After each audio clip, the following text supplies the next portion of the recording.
Good morning, student. Student, I believe you are doing well and you are doing the work sincerely, I believe. And I believe that you have been done the revision questions also. Okay. Student, I'm not going to send you a answer key of this revision question. Listen, I'm not going to send you a answer key of this revision question. You have to be listen carefully this video.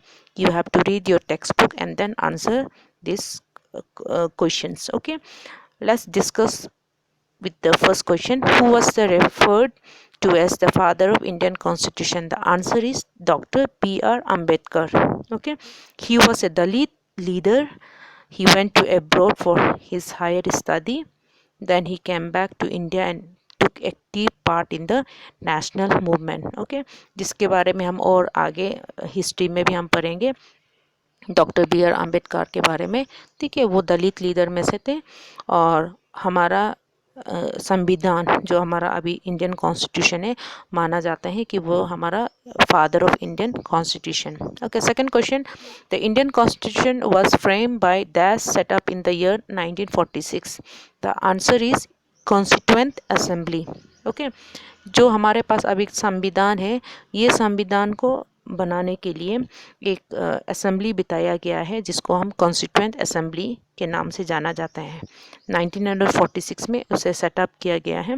Okay, क्योंकि constitution जो हमारे पास है ये रातों रात या कोई एक दो इंसान ने मिलके नहीं बनाया. 3 साल इसको बनाने में लगा. लगभग 3000 पीपल वॉज देयर.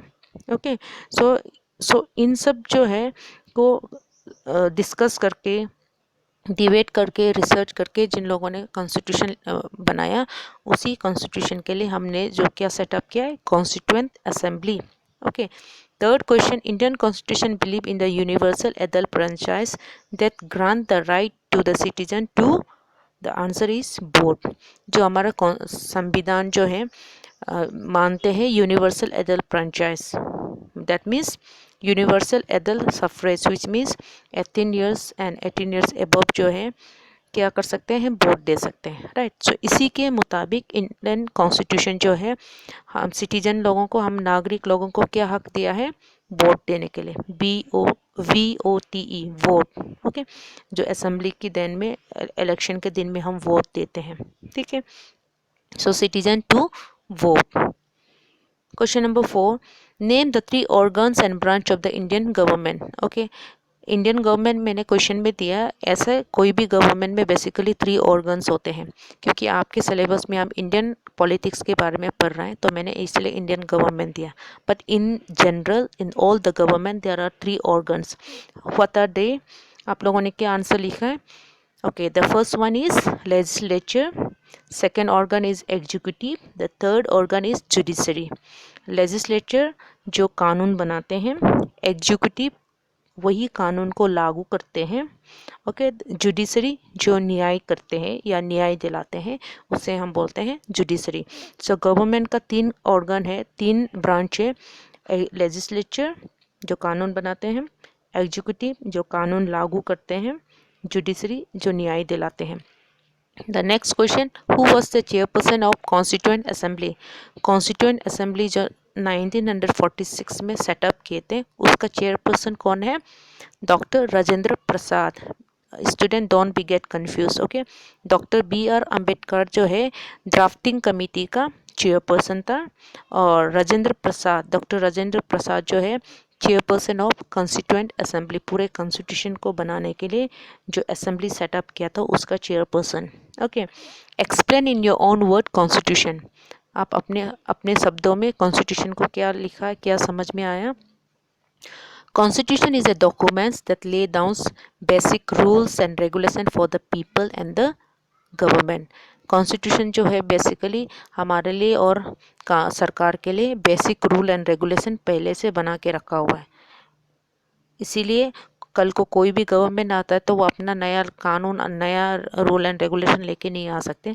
जो हमारा संविधान में लिखा हुआ है उसी को फॉलो करें. ठीक है, सो ये this is constitution is basically it's a documents which give us A basic rule and regulation for the people and the government.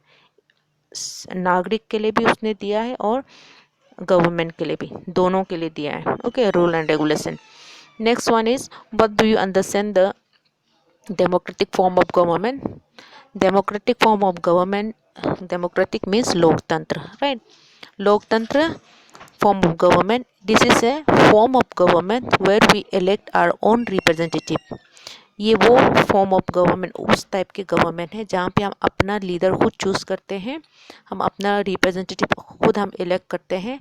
Not only that, we participating in the functioning of government. Okay, नागरिक citizen जो है अपना leader खुद choose करते हैं, साथ ही साथ government का फंक्शनिंग में भी हम पार्टिसिपेट करते हैं. कैसा हम पार्टिसिपेट करते हैं?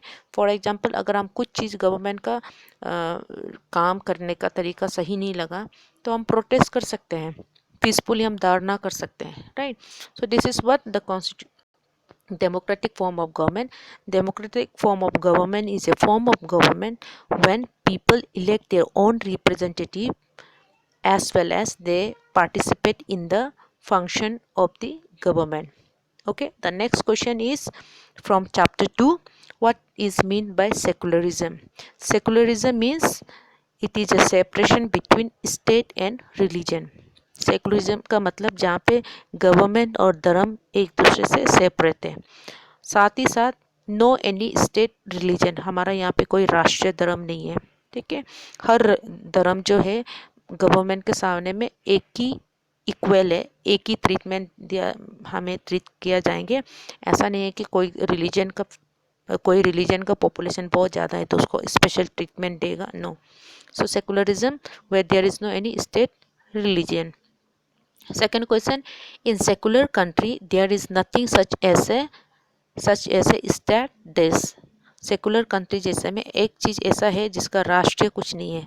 That answer is religion. We don't have state religion, we don't have a national religion. Okay, so secular country, because India is a secular country, here we don't have any particular religion as our state religion or our national religion. Okay, question number 3, India is secular country, true or false? Yes, answer is true, क्योंकि India जो है हमारा secular country है. Okay, the next question is, यहाँ पे एक आपको case study दिया है. In a dispute between Hindu priest and the Buddhist monk, the law will favour the Hindu because Hinduism is the majority in the country.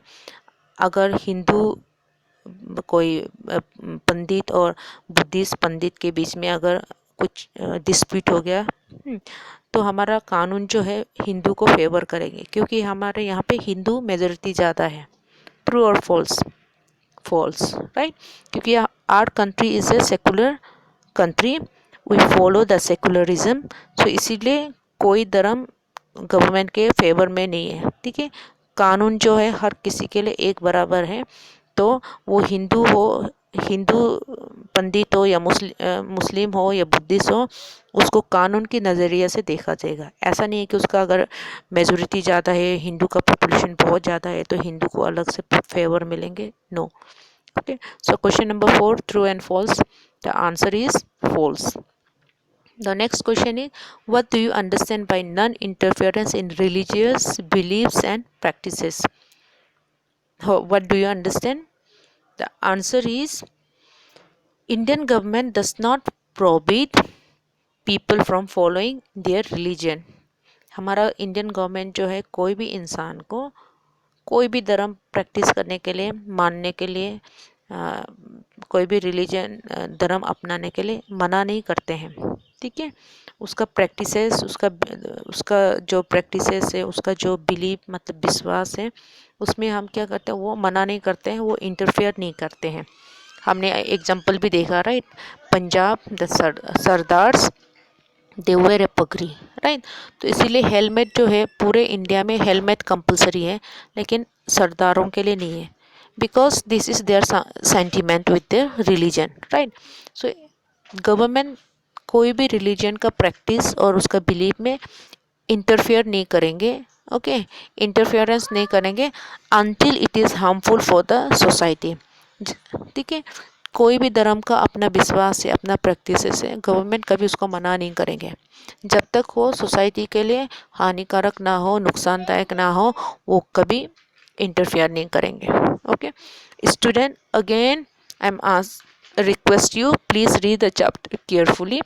Still, if you are not able to understand, you can send me a message. Okay, next video will continue with the history chapter 2. So do this work, write down the answer on your notebook. See you in the next video.